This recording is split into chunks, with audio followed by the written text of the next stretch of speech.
In 1863, little person Lavinia Warren married a fellow performer. Both were famous, and a few years later, photos of them with a baby were released. The public went crazy at the news, and they started touring all over the states with the child. Yet the truth behind this might shock you. But before we get to that, I just want to let everyone know that I now have channel memberships, so if you want exclusive channel perks, make sure to join. Now, let's go back to the beginning. The woman remembered as Lavinia Warren was born as Mercy Lavinia Warren Bump on the 31st of October 1841 in the town of Middleborough in Plymouth County, Massachusetts. Her parents, James Sullivan Bump and Huldah Pierce Warren, were distantly descended from passengers of the Mayflower and were of decent means. Lavinia's parents were above average of height and were very happy when their baby girl was born healthy. She weighed 6 pounds at birth and remained small for her age as she grew up, but she soon stopped growing altogether. As it turned out, Lavinia had proportionate dwarfism. This was almost certainly caused by a pituitary disorder, which impacted on the production of the growth hormone in her system. This results in an individual growing up to be very small. However, this type of dwarfism results in each part growing proportionate to other parts. Unusually, Lavinia's younger sister Minnie, born in 1849, also had proportionate dwarfism. Lavinia grew to a maximum size of 2 foot 8 inches, or 81 centimeters, while Minnie was even slightly smaller. The pair had 7 other siblings, who all grew to be a normal height. Despite being extremely tiny, they were healthy and treated the same as their other siblings, living a relatively normal early life at home in Massachusetts, attending school and doing chores around the house. For Lavinia, though, that would all soon change. After completing her studies, she became a school teacher. She was clearly intelligent, starting her career when she was just 16, but this wouldn't last for long. Lavinia's rise to stardom came about quite by accident. One summer in her late teenage years, a cousin convinced her to travel out west where they owned a boat on the Mississippi River. When Lavinia arrived there, she learned that the invite had not been an entirely innocent one. A show was being run there called the Museum of Living Wonders by a local showman. This was part of the contemporary boom in what were often called freak shows, curiosity shows, or even museums and circuses, ones which showcased people with unusual features, be they giants, Siamese twins, or dwarves like Lavinia and her sister Minnie.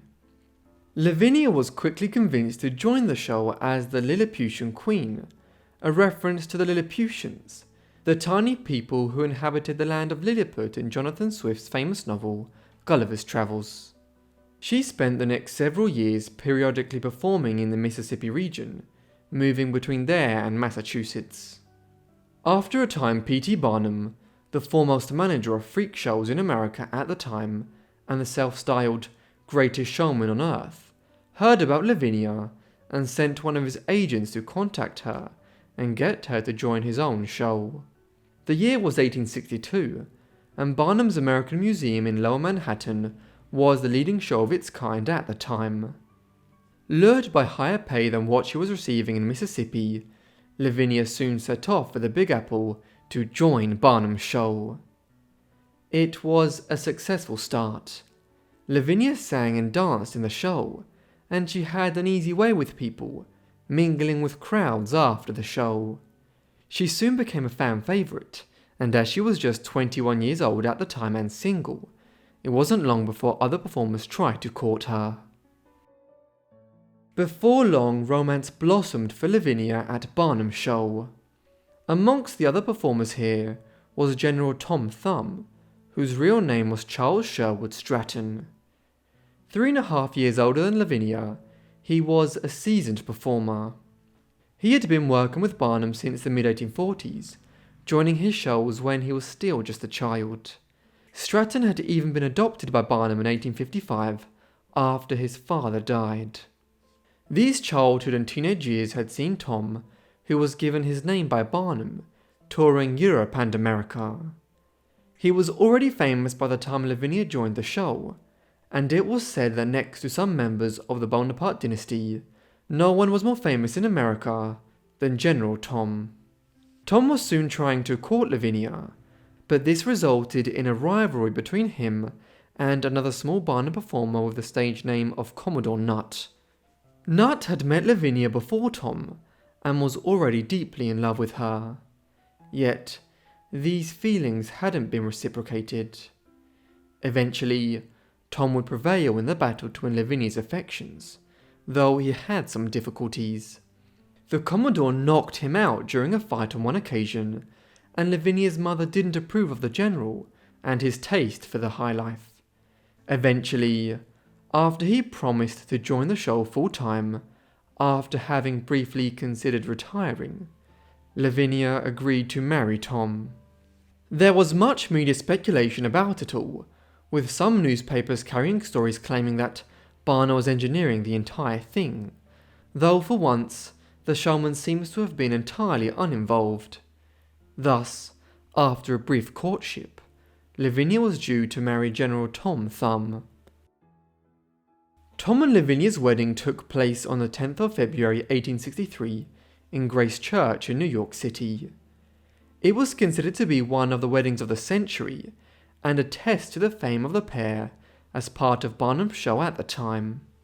Several former governors of New York and adjoining states, mayors, congressmen, prominent New York business people, and socialites were amongst the 2,000 invited guests, while those who were not invited paid as much as $60 each to get a place in some of the pews in the church. In total, between those who were on the guest list and those who crashed the event, as many as 10,000 people attended the wedding. The entire affair was reported on by the New York Times, which carried a very long report on it. The language was certainly not politically correct by today's standards, but we get a sense of the kind of interest generated by the event from the following passage. The scriptures tell us that a little matter kindleth a great flame, and that being the case, no one need be surprised that two little matters should create such a tremendous hullabaloo, such a furore of excitement, such an intensity of interest in the feminine world of New York and its neighbourhood, as have the loves of our Lilliputians. We say feminine world because there were more than 20,000 women in the city yesterday, morning up and dressed an hour and a half before their usual time, solely and simply because of the approaching nuptials of Mr. Stratton and Miss Warren. They didn't all have cards of admission, oh no, but it wasn't their fault. Fathers were flattered, husbands were hectored, brothers were bullied, and cousins were cozened into buying, begging, borrowing, in some way or other getting tickets of admission to the grand affair. The wedding celebrations moved afterwards to the Metropolitan Hotel. Barnum made a fortune from it, selling 1,000 tickets for $75 each, over $2,000 today. General Tom and Lavinia's marriage was one lived both in and out of the public eye. They could not escape the public glare to some extent, and courted it at times.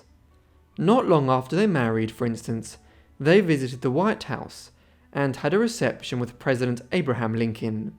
It's a further indication of their fame that he found time to do so in the midst of the Civil War. Lincoln asked the general if he had any advice on how to end the fighting. Tom said to ask Barnum. He'd managed to bring it to an end in under a month. Lavinia and Tom continued to work for some time.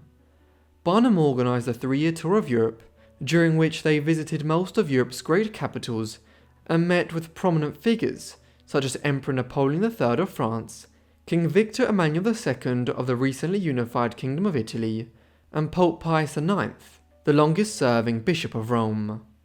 Thereafter they headed for British India, and passed through cities like Calcutta and what is now Bangladesh before returning home to America. By then they had made a substantial fortune, being millionaires by today's standards, and lived a life of luxury. Though there were some downsides. Owing to her small size, Lavinia was viewed like a child to the public, with many who met her wanting to hold or pet her. Of course, Barnum encouraged this image of her, even as she aged into her 30s to maintain high sales. Lavinia was a full-fledged woman by now, and didn't like how she was seen as a child, but she continued to perform anyway, stating, "I belong to the public." In the years after the wedding, as interest in the pair declined, photos of the couple with a baby were released. The public went crazy at this news, and this was followed up by a nationwide tour where Lavinia appeared with her baby. Yet, this wasn't actually Lavinia's child, and the truth behind this was quite dark. In reality, Barnum and his team would go to a local orphanage before each show and secretly secure a child to appear. That would be the baby that appeared before crowds, and once the show was done, they would return the child to the orphanage. When they moved to another town or city, they would do the same thing. Barnum though claimed that it was their baby who appeared, and seems to have invented a story that the child had died at 2 years of age from a brain inflammation. So successful was the ruse that many historians until recently thought it was true. In fact, Lavinia would never have children, worried that she could die during labour owing to her small size. In the following years, Lavinia's life took a tragic turn. In 1878, her sister Minnie died in her arms owing to complications during childbirth, as her 6-pound baby was too much for her small body to handle. Her baby girl also died a few hours later. Then in January 1883, Lavinia and her husband were visiting Newhall House in Wisconsin when the hotel burst into flames. The fire quickly spread throughout the building, and it seemed as though they would suffer a tragic fate. Fortunately, they were spotted, and their small size made it easy for firefighters to carry them out to safety. This was one of the worst hotel fires in American history, with at least 70 people perishing in the incident. Despite this near miss, Tom wouldn't survive much longer anyway. On the 15th of July 1883, 6 months after they were nearly killed in the fire, he died from a stroke at just 45 years of age, the years of hard living having caught up with him. Tom's death placed Lavinia in a difficult position. Firstly, she was devastated on an emotional level and would remain in mourning for much of the rest of her life. Secondly, her financial situation was not good after Tom's death. Though the pair had made a fortune from their work with Barnum in the 1860s and 1870s, Tom in particular had acquired a taste for the high life, and a lot of their money had been squandered. This was spent on things like a sailing boat, several properties, a horse stud, maintaining a lavish household which included a horse-drawn carriage to attend events, and expensive champagne and cigars. So, Lavinia had just $16,000 left when Tom died.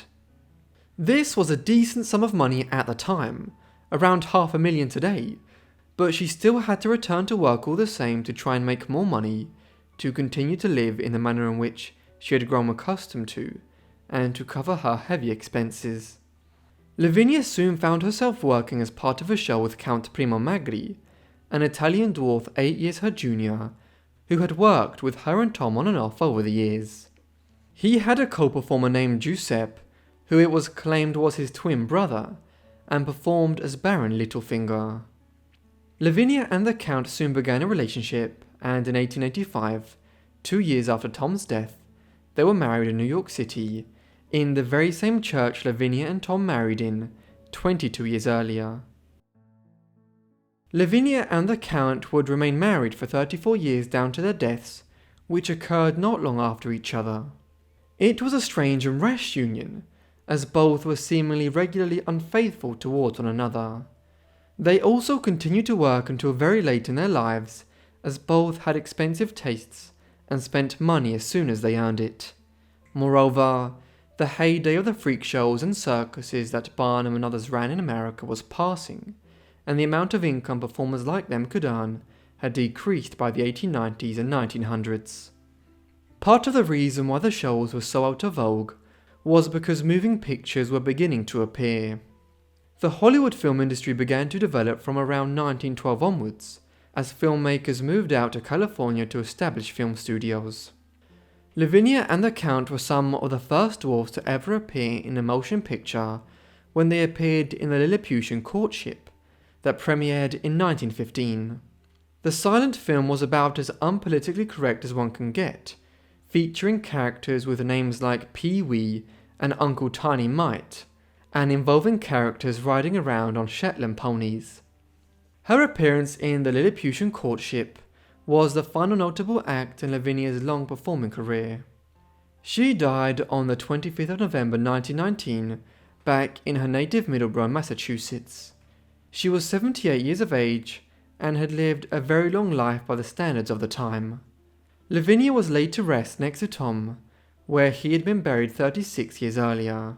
Her gravestone simply read, his wife. Count Magri died the following year. Thank you so much everyone for watching this video on Lavinia Warren. I hope you found it interesting. Let me know what you thought of her life down below in the comments, and if you have any other suggestions, also be sure to leave them down below in the comments. I hope you guys are subscribed and have notifications turned on to get all my videos as soon as I upload them. Anyway, that's all from me, so I'll see all of you in the next Forgotten Life. Thanks.